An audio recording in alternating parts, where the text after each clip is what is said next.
Greater Noida में lift हादसे में 8 लोगों की मौत मामले को लेकर बिसरख थाना पुलिस ने तीसरे आरोपी को गिरफ्तार किया है। राहुल नाम का मैकेनिक फोरमैन को किया गया है गिरफ्तार। 5 सितंबर इसी ने ठीक की थी ये लिफ्ट। ठीक होने के बावजूद लिफ्ट में से आवाज आ रही थी और मामले में 2 आरोपी पहले गिरफ्तार हो चुके हैं। एनबीसीसी की तरफ से प्रोजेक्ट में कराया जा रहा था निर्माण, तो राहुल नाम के मैकेनिक फोरमैन को अब गिरफ्तार किया गया है। 5 सितंबर से को इसी शख्स ने लिफ्ट को ठीक किया था और लिफ्ट ठीक होने के बावजूद भी लिफ्ट में से आवाज आ रही थी और फिर ये लिफ्ट हादसे का शिकार हो गई और इसकी वजह से 8 लोगों की जान चली गई। और अब इस शख्स को भी पुलिस ने गिरफ्तार कर लिया है। इससे पहले 2 और लोगों की भी गिरफ्तारी इस मामले में हो चुकी है। आम्रपाली सोसाइटी की बिल्डिंग में ये काम हुआ था।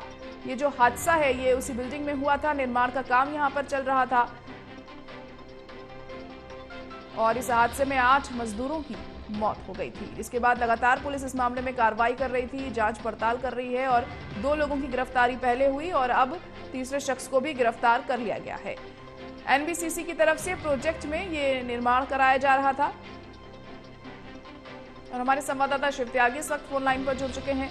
शिव, अब तीसरे आरोपी को भी गिरफ्तार कर लिया है लिफ्ट हादसे में, क्या कुछ अपडेट? लगातार इस मामले में पुलिस की तरफ से कार्रवाई की जा रही है। जो लोग इन्वॉल्व थे इस पूरे मामले में, अब एक के बाद एक उनकी गिरफ्तारी हो रही है। ऐसे में अब तीसरी गिरफ्तारी पुलिस ने देर शाम की है। ये व्यक्ति जो था लिफ्टमैन था, जिसके द्वारा यहाँ पे लिफ्ट को सही करा गया था और लिफ्ट सही होने के बाद भी इसमें आवाज आ रही थी। एक हफ्ता पहले जब ये पूछताछ हुई है, पूछताछ में जो लिफ्टमैन है उसके द्वारा ये बताया गया है कि उसके द्वारा ये हादसे से एक हफ्ता पहले ये लिफ्ट ठीक करी गई थी।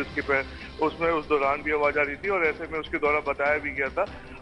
जब ये हादसा हुआ है उस समय 9 लोग इसमें सवार थे जो कि 12वीं मंजिल पर जा रहे थे और इस पूरे मामले में 8 लोगों की अब तक जो है मौत हो चुकी है। एक व्यक्ति जो है वेंटिलेटर पे है जिसका इलाज चल रहा है।